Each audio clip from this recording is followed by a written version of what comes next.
next set of exercises, this is very imaginatively called the ball and hoop set of exercises. This is all about learning to judge distance, speed, and direction of the ball.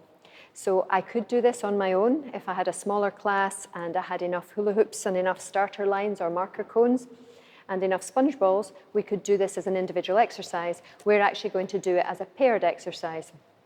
So we're working together. Also very important to get kids working together. So it's not me against you or I'm trying to beat you. We are trying to do this together. I'm going to roll it out of the palm of my hands like we've done before, and I'm trying to make the ball stay inside the hoop. So it's very close to me. I'm rolling it.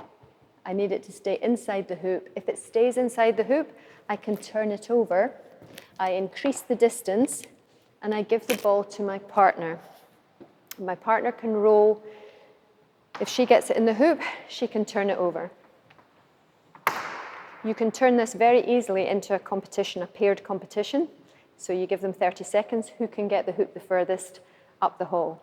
We can roll right hand. We can roll left hand. We can roll. Oh, yes. We can roll tweener. We can start again and do the same exercise with a racket. So I put the ball on the line or at my marker. Remember, I stand to the side if I want it to go straight, and I'm trying to bump it into the hoop. And if it stays in the hoop and it doesn't, that means I go and get it. I pick it up and I give it to my partner, but the hoop stays where it is.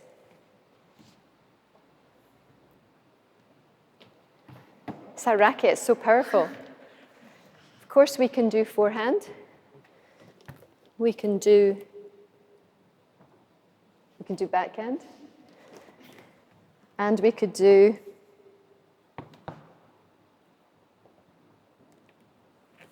tweener. So you can get endless little fun competitions and skill builders out of that same exercise. Really popular exercise. Of course, it can be played on your Astro pitch, school playground, whatever small space you've got. Now we'll move. We could also complicate it by sending two balls at the same time.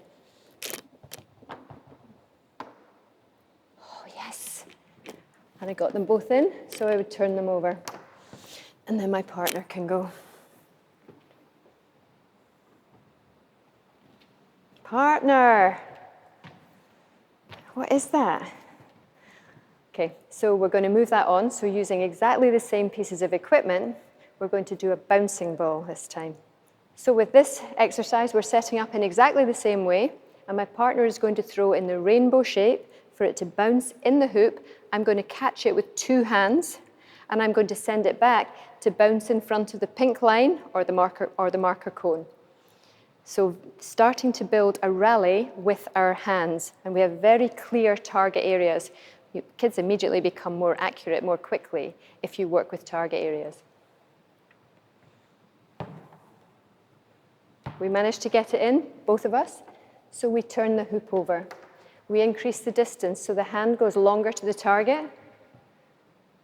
Lovely rainbow shape, up it goes, bounces in front of the line. We managed it, we can send it back. We can throw with the right hand, we can throw with the left hand. We could throw from above the head. Throw from above the head.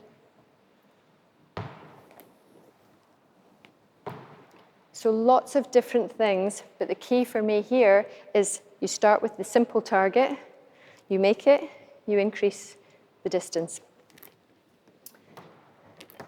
And then we can move that on where we throw the same throw, but we chase after the ball. In tennis, you have to get behind the ball to be able to control it. So we'll start with the rainbow shape. I get behind it, I catch with two hands, I send it back. If we managed it, we might turn the hoop over. I wouldn't go too far with turning the hoop over here because then it becomes impossible to catch it.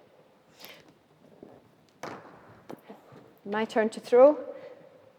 So my partner has to get behind the ball, catch with two hands, and send it back. That's when it becomes a little bit harder, when it goes too far away and you have to throw much higher to increase the distance. So it starts to become a little bit tactical. But all of these things, you would be governed by what space you have and the ability of the kids in your group. So we'll move it on a little bit more. So I'm going to be here. So we have the same thing, the rainbow shape. I trap it in the sandwich trap. So remember, it's the halfway house between the throw and catch with the hands and the hitting over the net. I'm keeping it safe in my hand here. Sandwich trap. And I can send it back like this, like this, like this, or like this. But it has to bounce in front of the pink line. We increase the distance.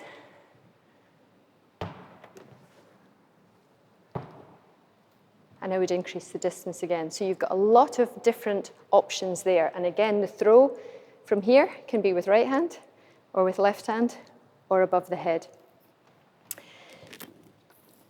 We'll move it on a little bit, and we're going to try to bump the ball back. So I'm going to stand to the side. I'm going to stand to the side, because it's easier for me to hit it straight. We managed it. We increased the distance. We managed it, we increased the distance again. And of course, you'd give the racket to your partner, let them have a shot. It's as important to hit as it is to be able to throw with accuracy. And then we can start to run after it. We add the little bit of movement. So if I run after it, I can trap like this and send it back, or I can bump it back. I get behind it, and I bump it back. Turn the hoop, give the racket to my partner. Very good. So we can go as far as we like with that. Of course, you can hit with right hand, and you can hit with left hand, because tennis is a two-sided sport. So whether a child is right-handed or left-handed, make them do everything with each hand. We could add the second racket as well. So you could actually be chasing after it and trapping it between two rackets. So if I was running after it, and Mel had the throw, trap like this, I could send it back any way that I like. But what we're going to show you now is how you build this into a rally in a small space. So now we're going to build it up into a rally. And if kids can do this in a small space and just increasing by a hoop length each time, they're starting to be able to control the ball back and forward to each other, and then we can start to add the barrier tape, we can add a little bit bigger space, maybe some lines, and it's much easier for us to get to a little starter game of tennis if we can actually do this. And we'll get to this stage if we do all the things in front of us that help us to develop the skills and the control that you need. So I stand to the side, I drop the ball, I bump it up, a rally of 1. Stands to the side, drop, bump, I send it back, rally of 2. 1, 2, 3. If we get to 4, 1, 2, 3, 4. If we get to 4, is when we would turn the hoop over. I think it's really important to add at this stage that we go in increments of 4. But every time we increase the distance, we start with 1 again. So you're building up. It's also important, I think, to add in that it doesn't need to be 4 in a row, because you don't want kids getting stuck. If you make 2 and then you miss 1, you bank 2, and your next shot is 3. So this is how it would work. So none, 1, 2, 3, 3, 4. Well done, partner. Now you can turn it over again. Right, let's try again. So none, 1, 2, 3, 4. Lovely. And our last one that we can do with this, you can go as far or as short as you want with something like that. So we're going to build the rally up where one partner is chasing after the ball. Very important that you can do that in tennis because the ball doesn't always come to you like it does when we're working in the small space. So we have to be able to move to and from the bouncing ball. So I drop, bump, rally of 1. It comes back, you're going to send it to me. So we're going for a rally of 2. 1, 2. Now we'll try for 3. So 1, 2, 3. And then we'll try for 4. Send it. 1, 2, 2, 3, 4. And so on. So you're working as a team.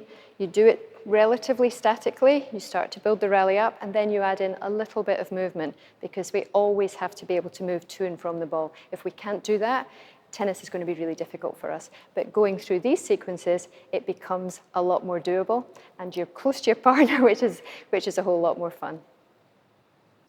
I cross my hands so that I can drop the ball on the correct side of my body for the backhand.